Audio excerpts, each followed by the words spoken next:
Hey everybody, this is Talkative Carl back again from the theater.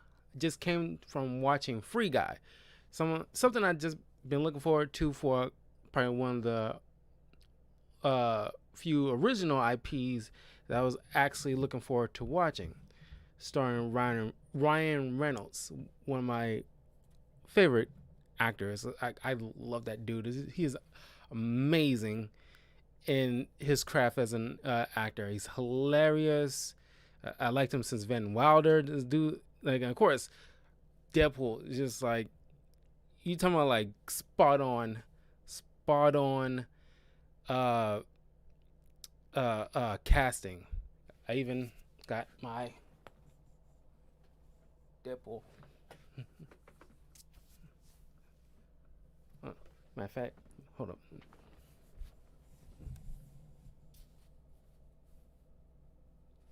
So you get a full picture. One of my favorite shirts. I got at least another Deadpool shirt, but this one I, wore for today. I didn't wear it at the theater. I just came back, uh, washed up, and then set up the video so I can do my spoiler review.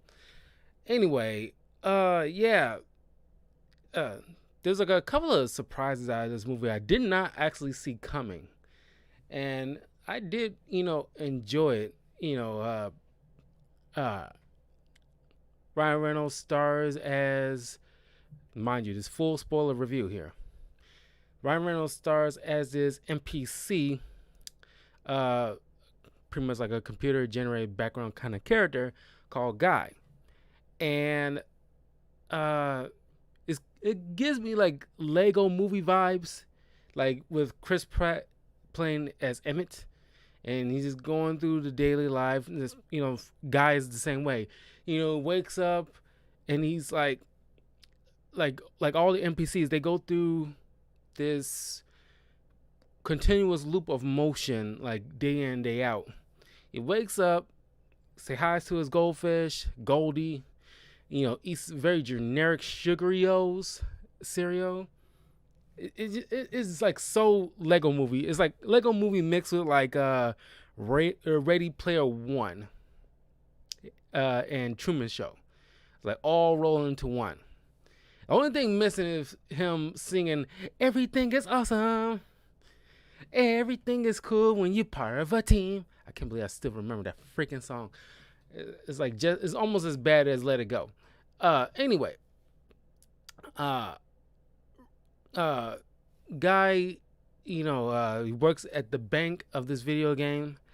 Uh, he talks with a security guard friend. They go on this just nice walk every morning, drinking. He goes to his coffee shop, drinks the same coffee, uh, uh, and then goes to work. And then here pops in, as you see in the trailer, many times. Him pops in like this gun-toting dude. Everybody on the ground now, and then like the bank manager every time is like don't be a hero, everybody. Blah blah blah. And then they all get on the ground while whichever person comes in here and starts robbing the bank. And soon, uh, guy, well, guy starts to gets this little notion in his mind that it's like he wants to do something more. He feels like he can do more. And he's talking with his friend about it. But then he starts noticing this girl named Molotov. And because the thing is, he hums this tune, which I didn't even know this, honestly, for after all these years. Because just so you know, this song he hums is a Mariah Carey song, which in the trailer I never picked up on until they actually named the artist who sung it in the movie. And towards the end of the movie, when when the songs continue, because I'm slow on the uptake, okay, but this is the same goddamn song. If you ever watched the first Rush Hour movie, the little girl Sun Yao sings this in the car ride to her school. And for all this time, because I thought it was like a new song for the past, or at least relatively new song in the past couple of years, but that wasn't the case because Mariah Carey never made a new album yet in a hot minute.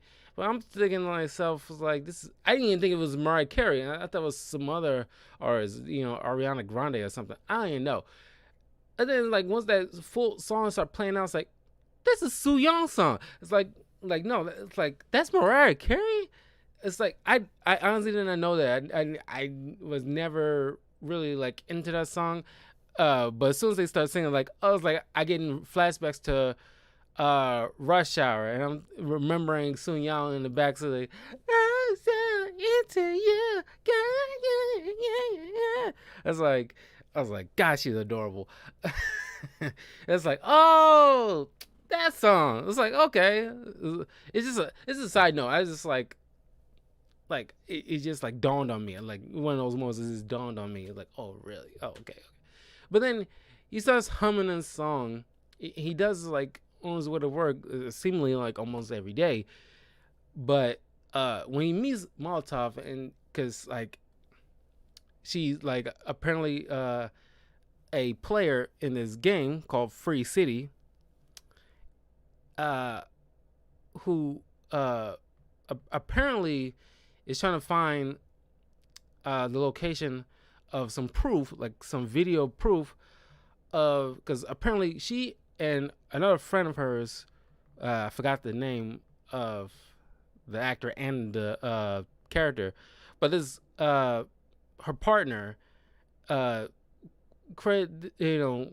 created the software that was the foundation of this game that he never got credit for because Taika Waititi, who plays the bad guy in this, who runs this company, Tsunami, with the SOO, I believe, as Tsunami, and like he plays douchey very well because it's like he comes out of a car, dressed in like a big hoodie coat, kind of reminds me like something like a boxer wear, as he's coming out of his locker room, gearing up for a fight, heading toward the ring. It kind of looks like that to me. And wear these big dumbass shoes, and it's like he just, just oozes douchiness. Even about the way he talks, and some of the jokes is like, I won't say cringy, but it's like, the director of this movie just seems like they let Taika Waititi just be Taika Waititi, and he just like, he doesn't seem like obviously he doesn't seem like the type of guy who dials the energy back a bit. I mean, of course, because being a voice actor, like I was taught, like, when you do voices, since you're not on camera, you, always bring in 100%, with whatever emotion or whatever into a character. But then the director can easily tell you it's easy for them to like tell you to dial it back a bit than it is for them to tell you how much to give in. So, and I think like a guy like him, he like always goes, hey, Nick, like he always goes like full tilt, and it's like he makes this offhanded joke, like what you talk about Willis, and it's like, I don't think that joke works there. I'm sorry, I like you, Taika Waititi, but it's like some of your jokes don't just work there. It's like, I guess it's one of those moments when I love Thor Ragnarok. That's like the first Taika Waititi movie that I actually even knew of him, and that's after that he just blew up as a director and actor. And a lot of people, I hear a lot of friends of mine always complain about how like Thor Ragnarok is way too jokey, and I don't think they like, Taika Waititi's sensibilities, and certain things he put into his movies. I love Thor Ragnarok. I think it's freaking hilarious. It's amazing, and definitely something needed in the Thor movies. But in this instance, I actually see what they're talking about when certain of his sensibilities kind of like, take a little bit too far, where it feels like, it's funny one moment, and then like, when somebody harps on a joke a little bit too long kind of situation. Uh, anyway, she's like, hopping in as this Molotov character. I even forgot the her real name. I just remember the character she plays. The video game character she plays named Molotov. So I was just gonna call it Molotov. And she's hopping into this alley, and she meets this very cloaked figure with all these like, digitized, with this big digitized face and graffiti over his shirt. And lo and behold, it's like it took me just a good minute because like his voice sounds so familiar, and it's like I took a minute to like phase her out just to focus on his voice, just to like lean in a bit, and it's like that's freaking Hugh Jackman. That's freaking Hugh Jackman, uh, playing this like mysterious player that is fully masked. And I was like, of course, they're best friends. Of course, somehow he dragged Hugh Jackman into his stuff. It'd be kind of funny if they do it back and forth where Hugh Jackman dragged Ryan Reynolds in like a random cameo into this stuff. And we'll get into more cameos in this movie. But I thought that was a very cool thing. I love Hugh Jackman too. He's amazing. He's just amazing in stuff he does. Because I follow both of them on Instagram. I just like, I love them. Those two are incredible actors. But then she's walking, after she got the information from this dude, she started walking down the street.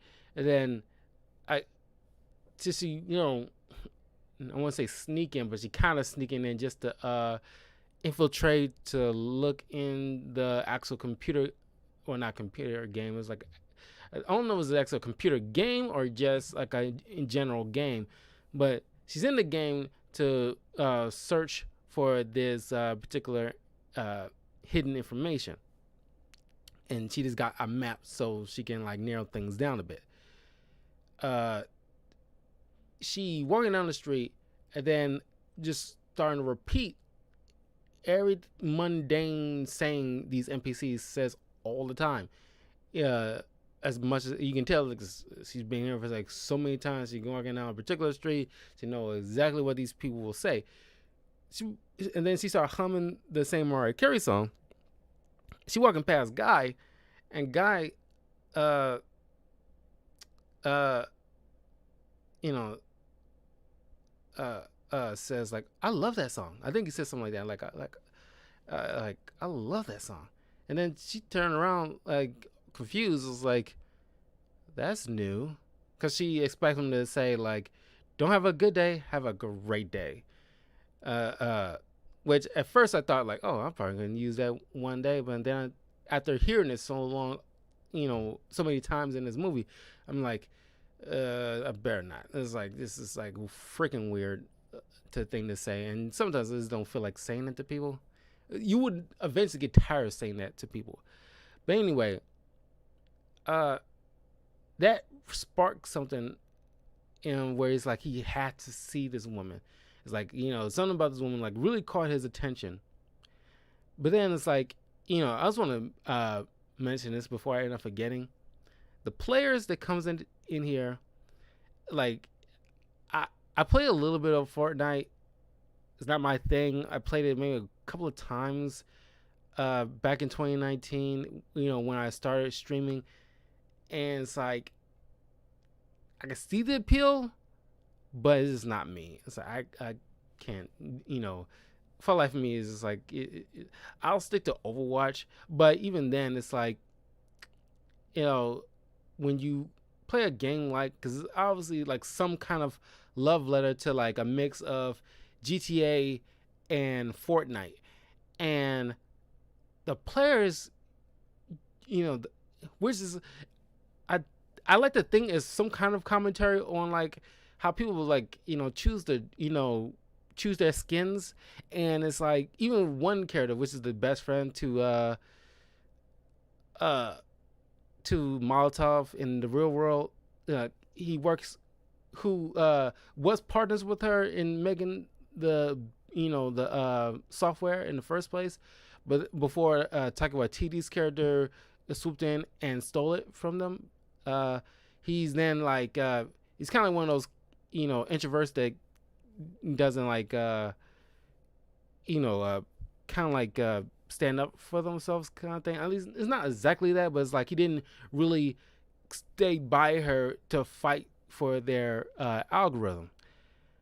Uh, so he ended up working with the bad guy in this like programming, level job, and the guy, this Indian guy who he's a co-worker of his, he like talks with most of the movie, and when they notice, eventually when they notice like guy acting a little out of character, they come in, like the partner dressed as like a porno stash cop, while the co-worker dressed as like a straight up like a bunny mascot with a badge and a gun belt.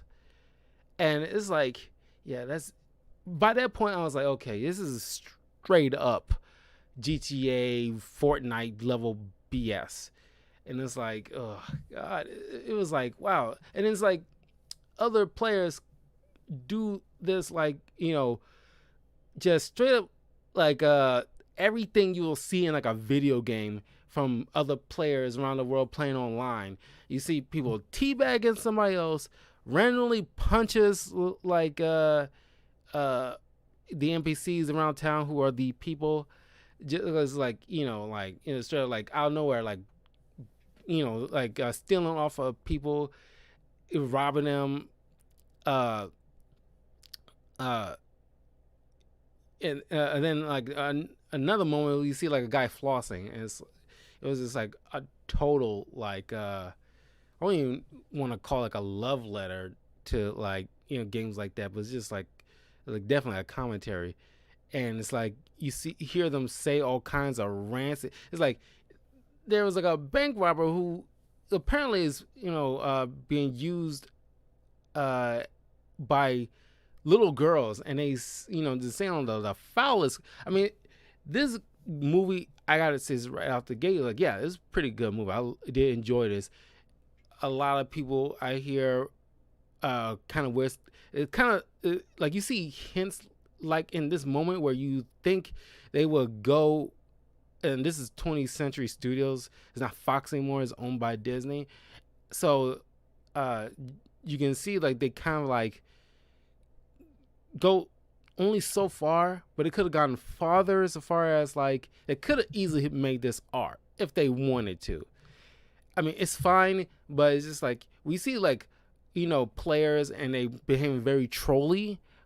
Like I refrain from doing that. Like, but I played online. I'm a gamer myself, as you all know, and like I got a Twitch channel, twitch.tv/talkative Carl. And then of course my YouTube channel.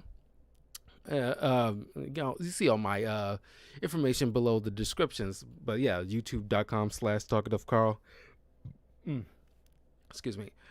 And like I play a lot of games, and like every so often when I need like just like a downtime type of game to play, I usually go with like Yu-Gi-Oh! Legacy of the Duelist or Overwatch if I want just like a nice. Or matter of fact, now I'm thinking about it, I haven't gone back to like that new Tetris game on my Xbox. I probably want to re-download that from my Series S, because I only have like Ultimate Marvel vs. Capcom 3 that I repurchased for that game. And I once again, that's another game that I usually reserve for just downtime type of play, and not if I'm not doing any kind of like walkthroughs. And then this Uno game that I play, I really want to, probably should get back to, that I have on my PlayStation, PS4 and 5. And but when I play like online stuff like Overwatch, for example, I see that happen when like, especially if I die, you get people like teabagging and stuff, and it's like I really refrain from doing this stuff. And like it's just like like it's just one of those moments. Just because you can do something doesn't mean you should kind of situation. It's just nobody likes that. You're not being clever or funny when you're teabagging somebody. Flossing is one thing. You're dancing because you're celebrating kind of situation.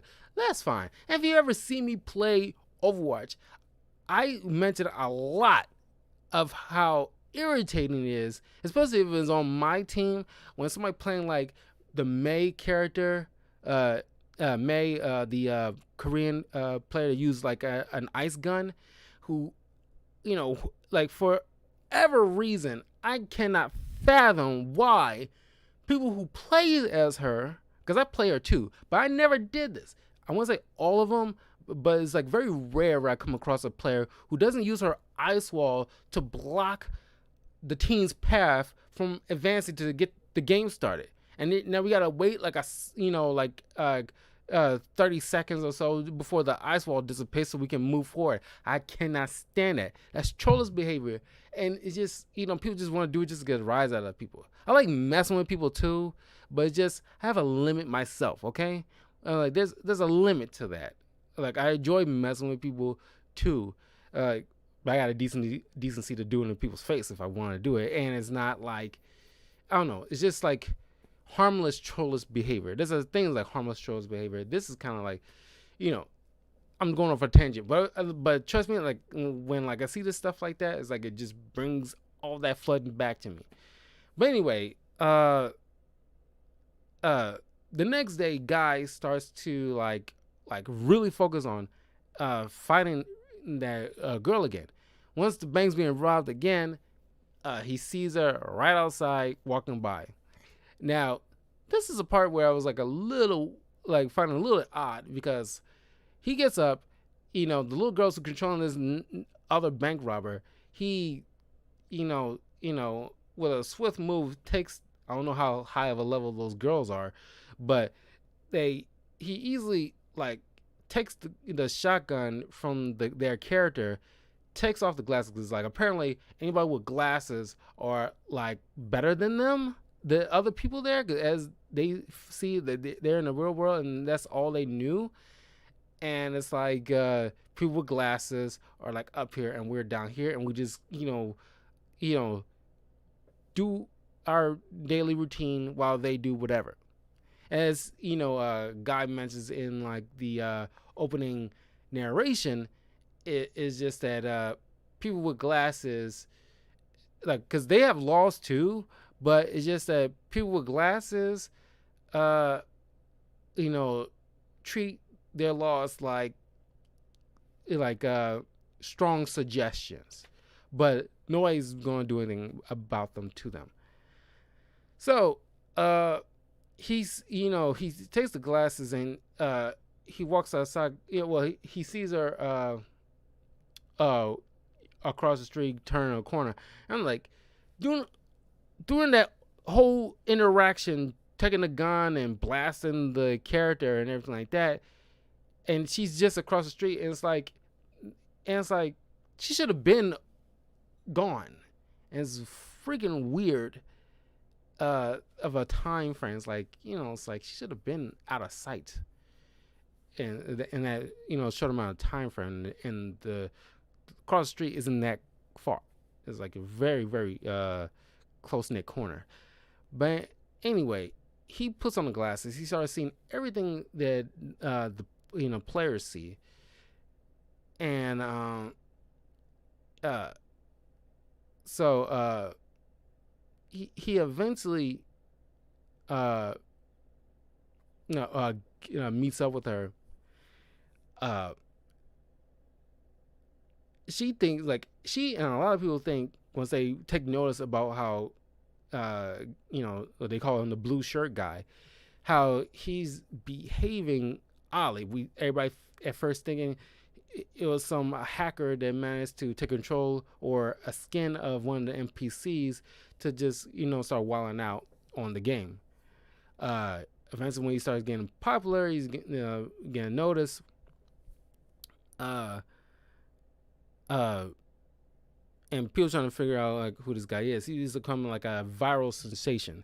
I think they actually gotten some YouTubers to cameo on the show. I don't recognize any of them, but their Twitch names pop up, and I'm assuming that because apparently uh, they're actual Twitch streamers. I don't know how they actually got them, but I'm pretty sure they're pretty popular.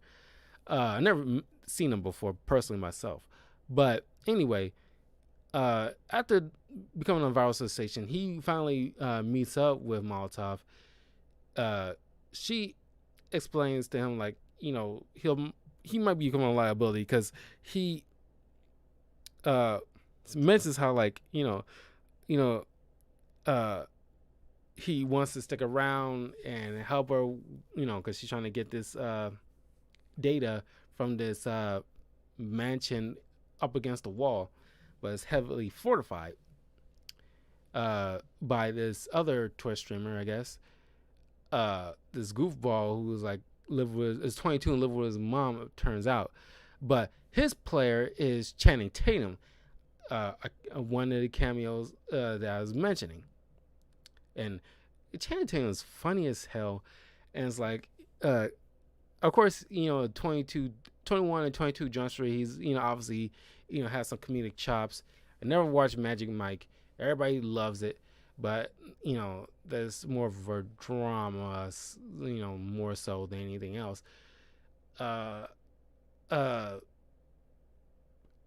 He's been in other stuff, but yeah, like he's just like he's pretty. Kingsman too, the sequel.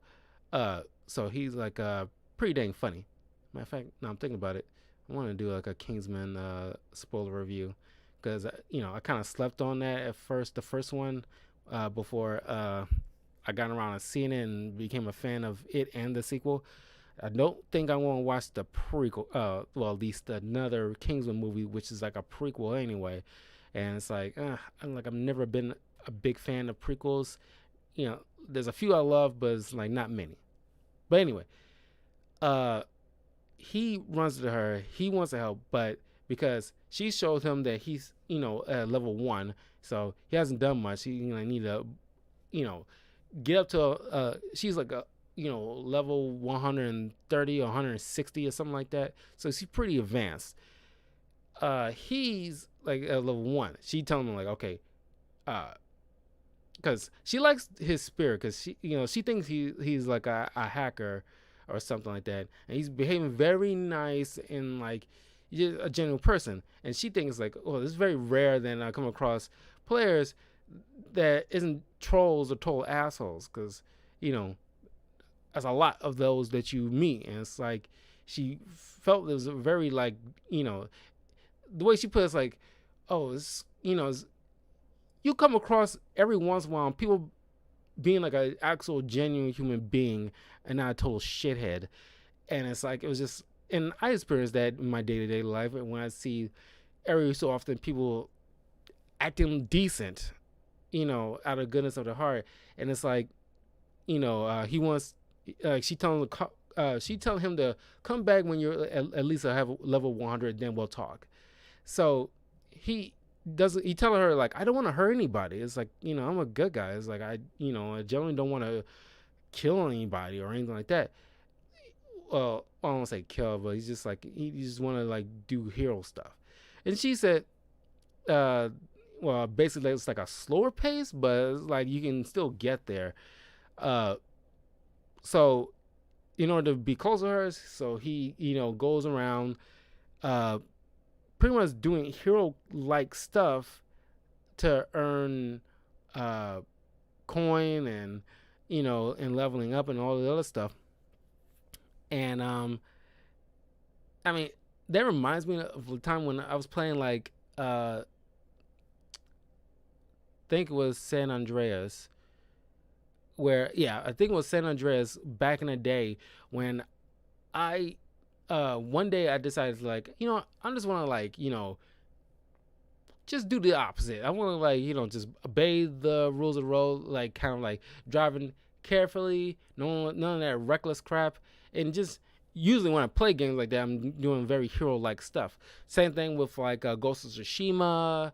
When I play that, which is also on my channel, you can check that out. And other games like that where it's like, I in Red Dead Redemption 2, like I do like all hero like stuff. So I do that stuff. I'm like going down like, because I understand what guys coming from. Just like do like some general hero stuff. He eventually levels up, and then he, like I said, become a viral sensation. After, don't know how.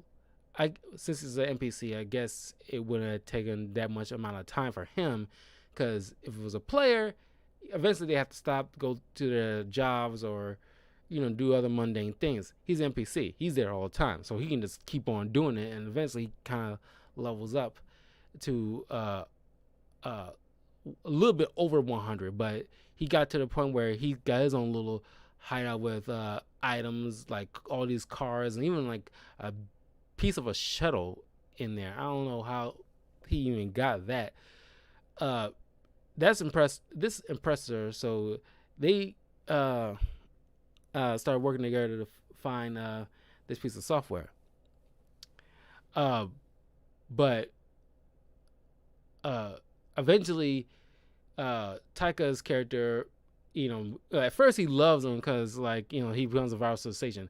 But then once, people are starting to gravitate towards, because all these, like, people on YouTube and these people being interviewed, loving him and his altruism. I think that's the word. Just his good nature, and it's kind of like rubbing off on people, and other people are questioning, like, like it caused me to think about, like, how I treat NPCs when I'm in a game. So it's like, I want to be like, Guy, and like the blue shirt guy, and it's like all around the world people like are feeding off of that. And then like Tiger's character, who's kind of like a troll himself, I guess, and it's like he does not like the idea. It's like, okay, he even says like all this goodness and stuff, like this, he's becoming a bad influence. So because he thinks everybody should be just as douchey as him. So he wants, Guy, or at least at this point they thinking he's still like a hacker, but they eventually find out he's not a hacker, because the partner comes to Molotov's, the real world, her house, and he's explaining to her like the software or algorithm that they built as like the foundation of this game, to like, because the Free City game is supposed to be like kind of like the real world, but it's like, like where players, or I guess NPCs, can eventually learn and evolve. So Guy was the first NPC from the software to become self-aware. He's the first in this universe, the first AI. So he and he starts to learn more and grow, and to become like where he is. And at this point, it was like right before that, Molotov was hanging out with Guy, getting bubblegum ice cream, which they really shared the same interests, and swinging on swing, and and just get to know you stuff. And then he kisses her, and it's like that was a nice little cut where it was so funny to me. And it's like when he's leaning in and kissing her character, you see a cut to her in the real world behind her computer, and she's like hunched over like this, because she's just like, oh my god.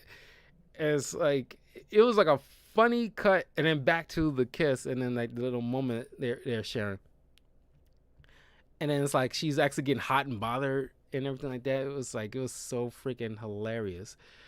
But come to later found out that the algorithm, which the partner helped set up, he encoded like like a need for a want, or like he inputted I guess like a want for a significant other. This is like I guess a simplistic kind of need, and he put the ones that he has towards his partner who he has feelings for, Molotov. And so that's why, because all the things he knew about her, with the liking the bubblegum ice cream and the song she hums, her favorite song, those little things are seeded into the thing that help it build. Uh, so she eventually uh, uh, tells Guy that he you know he's in a game, like none everything around him is the real world. It's a video game. He's like a program. She and a lot of people with the glasses are people outside of all this coming in here to play, and that's why the thing that you're so used to is so chaotic, because it's not real. It's a game. He has a meltdown pretty much, and it's like, uh, thanks to his friend, the security guard, is letting him know, like, you know, so what if we're not real? He doesn't believe him at first, but it's like, so what if we're not real? It's like, me sitting here helping out my best friend. This moment is real. So that kind of brings him around. So I'm glad we don't dwell too long for that meltdown. But then he comes back. He eventually has the security guard guy help him break into that mansion that she was trying to get inside to get this software. And that's where we meet Chen Tam and the guy who's a Twitch streamer, and he's got like all these followers and everything like that. And dude was like on some very like Me Too stuff going on, like like having this character like going all up over guy, and it's like very uncomfortable. It's like, dude, as one of those kind of players. It's not like, I have nothing against like anybody in the homosexual community or anything like that, but it's just certain players that act like that gets very uncomfortable, or making people uncomfortable when doing things like that. It was like, wow, dude, personal space. But he was such a fan. He's freely gay because he had like that one, because he's like one of those kind of like one of those kind of hackers or trolley hackers that able to find certain glitches in games, and he found the hidden software that she was looking for. He hid it in his home. He have all these like other stuff that he found out, kind of like bugs and everything like that, so he can exploit. He guy got it off from him. You know he went to go give it to Molotov, but after this point, Taika's character, he like okay, he had enough. He rebooted the system, pretty much, do like a hard reset, forcing all the players out and rebooting like the NPCs. Guy ends up, because he was about to tell her, like, after they found out the area she was looking for, his mind is in a erasing, resetting, and which forces her to like she does that not Cinderella, Sleeping Beauty type of kiss, where she kind of wakes him up, and he recalls everything because it's still in there. Like, because apparently, because I'm not sure if any programmers or video game developers are watching this and just laughing their ass off how ridiculous some of the techno babble. I don't even know if it's techno babble. At least some of it gotta be is about like how like some of the things that they're talking about supposed to work as far as like algorithms and computers and everything like that with building the game. And I'm pretty sure, because they mentioned it's like, if a game, whatever software the game is built off of is rebooted, it still retains some level of the original a memory, I guess. Deep down, it has to be forced out. I highly doubt. Like, there's been times I have to reboot certain things, and some stuff does get lost, and you can't recover it. There's nothing you can force back out unless you have a hacker or something like that can look deep inside, or you work for the FBI or NSA or something like that. They can have like a computer division to pull that out. Maybe it's possible, but by and large, no. At least I think no. I could be wrong, but eventually they realize, okay, where they have to be, which is at this beach, and have to cross the waters. And at this point, Tiger's character is trying to destroy like the hardware, like going to the servers and trying to destroy the servers for a free guy, which trying to first kick off a lot of the players, so Molotov doesn't think Mika, I think that's her real name, Mika, I think. Now I'm thinking about it. She's telling him to like, it's up to you guys. I'm being forced out. It's up to you. Get to the thing, and like if you make it, it's we can finally they'll have it.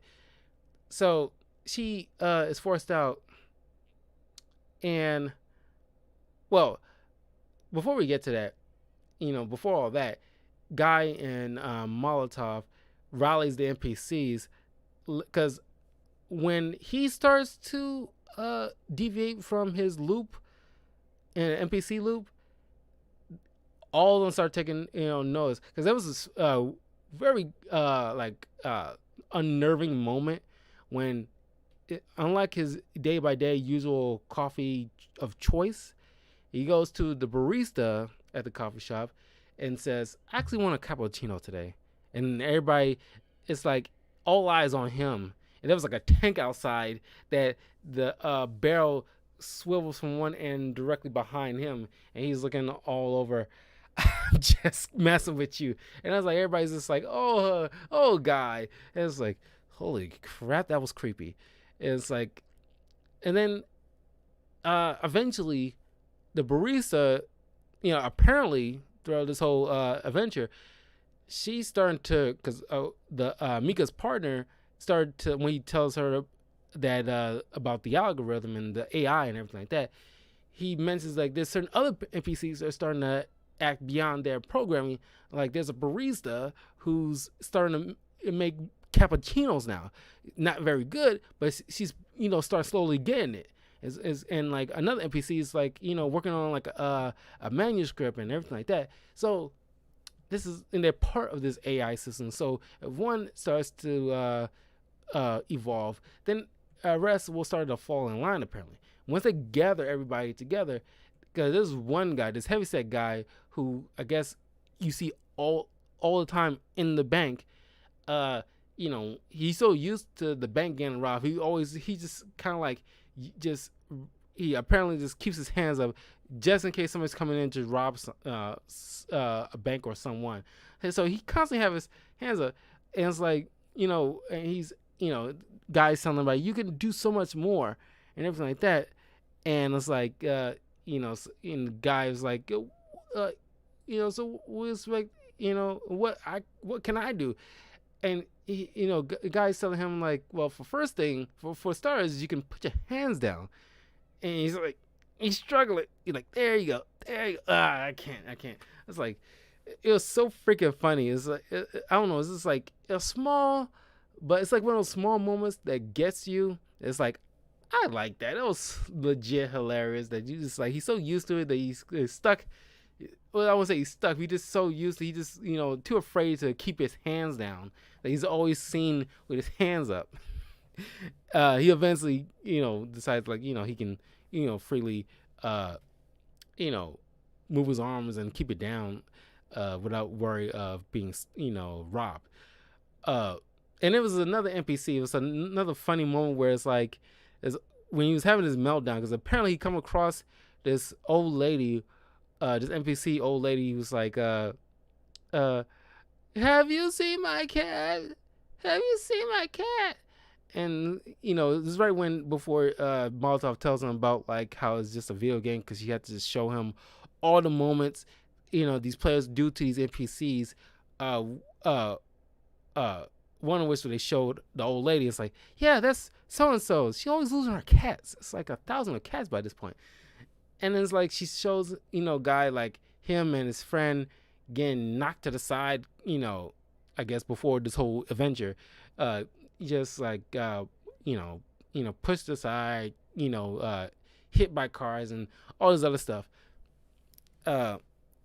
They just haven't like really noticed. It's just like a daily routine to them. They always, come back the next day perfectly fine, or just get up and it's like going about their day.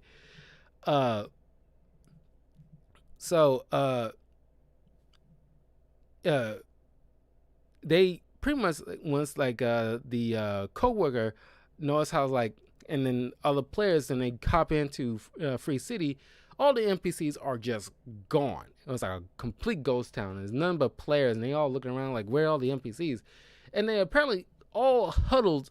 It's like it's an entire city. How all of them are huddled? Maybe obviously it's got to be some of them. Is like, but it's like all of them are huddled.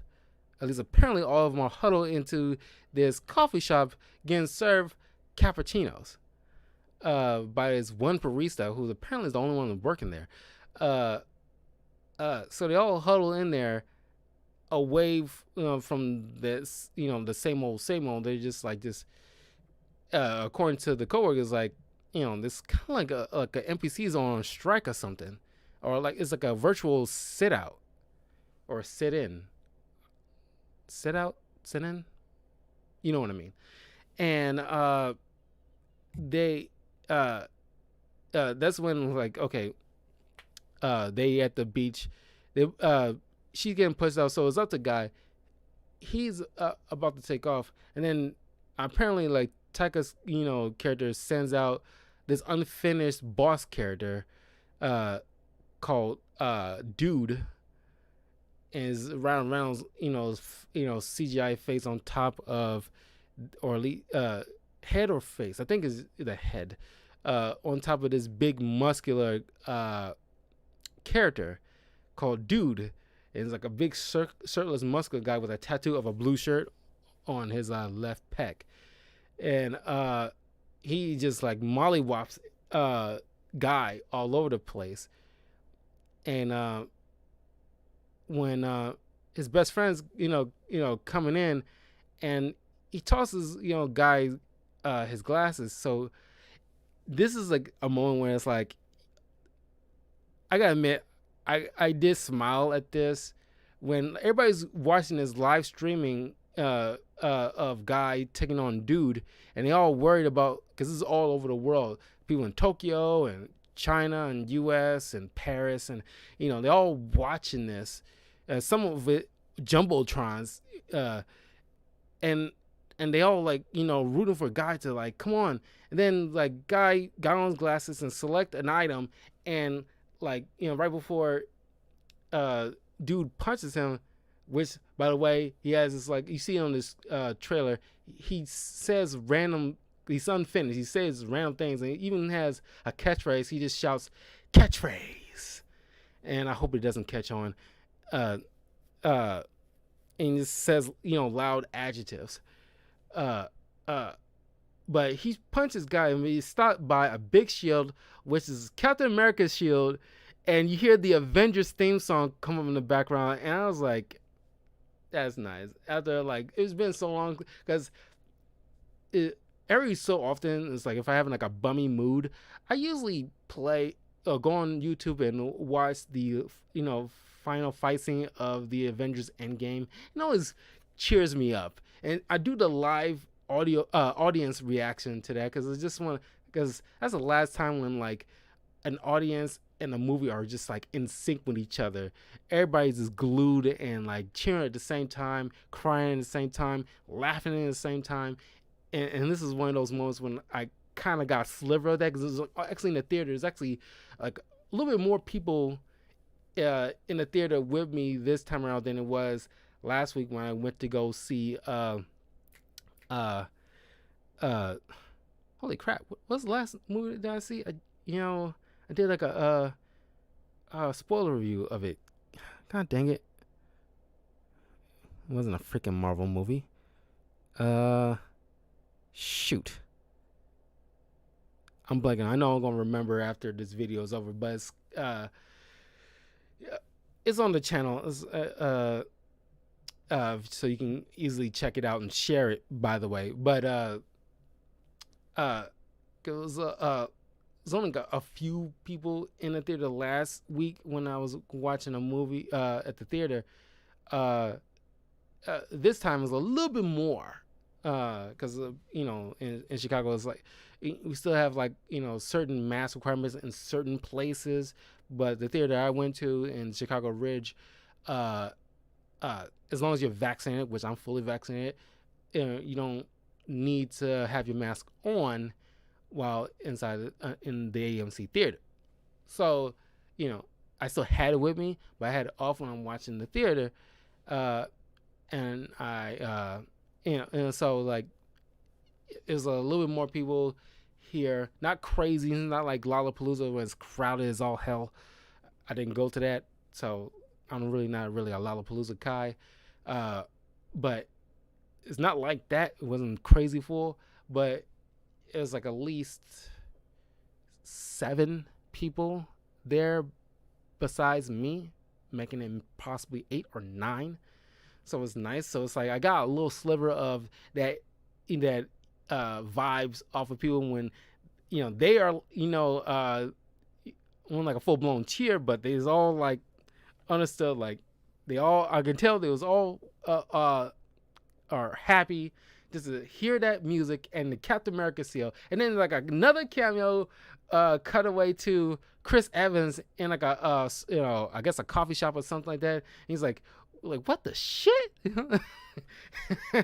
That was nice. And then arguably when other people not complain, but they kind of feel like it was a little bit too far coming from Disney, where it's like guy selected a lightsaber and then you hear the Star Wars themes come on and as he's fighting dude, and it's like I still slightly enjoyed it, not as much as the Avengers stuff seconds ago, but I understand what people are saying to me, like, okay, you're Disney, you're flexing a little bit too much now. It could just either done one or the other. You chose right with the Captain America one, but the lightsaber stuff is cool, but you could just like, we get it. Okay, you could have done one and we understood, but it's just like I agree, they could have just left it at the Captain America shield with the Avengers theme, left it at that, and chose like, because like earlier he selected not Sonic, Mega Man's Mega Buster as he's helping Molotov in this mansion earlier in the movie. So it's like certain little nice touches. There was like I streamed Devil May Cry 5, which has a purchase of a devil arm, which is the shape of the Mega Buster that you can choose for Nero to use. And there's other games that has that kind of little in-game add-on. So those two are like nice touches and nice little callbacks to not only the movie and the game, but also games that have features like that or add-ons that's callbacks to those kind of things. Because like Fortnite and other things like that have things like that where it's like it's just like they got the rights. Plus, it was like a nice touch for players to use. But then, guy puts on to distract dude. He puts the glasses on dude while he's half intelligent. So he's got a mind of like maybe like a child almost, and he even uses like Guy even, uses like at the moment a Hulk arm. His arm grew into the size of a Hulk, and he used it to punch dude a couple of times. That was a nice moment too. It was right behind the Captain America shield. But when he puts on the glasses, dude is too distracted by all the lights and all these other things he's witnessing that he never noticed, and he's just like trying to collect and grab everything in sight. So guy takes the opportunity to run, and he gets to the software. Uh, you know, the day is pretty much like save kind of situation. Uh, Eventually, Molotov or Mika goes to Taiga's character and is like, make like a deal, like, I get my original software back. You can have your to do whatever I want with and all this other stuff. He can have like all these extra stuff like Free Guy 2 and 3 and all the other stuff he wanted originally, just to like just make bucks without making a decent good game. But eventually he got too many complaints and he got sued, and he pretty much like eventually lost his, looks like he's kind of ousted. While Mika and the coworker and her eventually obviously boyfriend, partner slash boyfriend, come together and start making like their own little indie game based off the software. But they set aside the software where the NPCs who are self-aware can live peacefully to do whatever they want to without fear of like gamers coming in and hurting them or whatever. And it was like a nice film. It was a cool film. It's like one of those. It's not as good as like like Knives Out, which is like one of those IPs that kind of like blew my mind and I love dearly, but it's up there. Yeah, I mean, like I highly recommend like you because eventually I don't know if it's streaming anywhere. I don't think so. I think it's only in theaters for right now. Eventually it'll be streaming on something. But I figure like if you're fully vaccinated or at least have a mask and the theater near you, especially the mom and pop ones that are near you, that are open to the public again, definitely go to the theater and see this. This is like a really, really good movie. And it's a nice little movie where it's kind of like, an original IP that has nothing to do with Disney or DC related stuff. And a lot of people complain about like there's too much Marvel and DC movies out there and want some original. This is like a decent movie if you want like a break from all that and all the franchise stuff. You could definitely check this out. This is a nice little movie, and you can bring your kids too if you don't mind a few minor dirty jokes that's sprinkled here and there. Definitely get this a look see. It's a good movie, and I'm glad I went to go see it. Because I'm a huge fan of Ryan Reynolds, and he is always funny. He always brings his A game. And it's like, it was a nice little, you never see it coming, but it's nice that he always sprinkles in Hugh Jackman and his stuff here and there. Whether like a movie he's not like he's supporting in, but he's actually heavily involved in. He every so often sprinkles a little Hugh Jackman cameo every once in a while. So you get to see Wolverine every once in a while with and Ryan Reynolds stuff. So it's just nice. But yeah, that's my spoiler review of Free Guy. Is a great film. It's fun. It's just like it's a fun. It's not like it's gonna be doing like mega buster bucks or anything like that. But I think it is like a nice family film. It's like actually it is a decently good family film that you can it's not, you would definitely enjoy it too. You don't have to be a kid to enjoy this, but it's like you could definitely have your kids watch this, and it's harmless at the end of the day. But yeah, there will be another movie review next weekend, but it's something I'll be watching on a streaming platform because it's like old movie. So it's gonna be a minute before I actually go back to the theater for another movie, which will be Shang-Chi, then Eternals, uh, Ghostbusters further in November. Then after that, Spider-Man 3, which I am freaking and Venom 2, and then Spider-Man 3. Uh, uh, I'm so looking forward to all those movies, but especially Spider-Man 3. I mentioned this many times on my various videos that I've been doing. I'm so looking forward to this. Like, because I don't know if it's gonna be like some kind of new idea. Like, cause if it works, I'm pretty sure there's gonna be other people mimicking this process where Sony / Marvel is deciding like, okay, we're going to avoid or at least hold back on any trailers until maybe like, I don't know, the week before the movie actually comes out or something like that. Just like to build up the hype until then.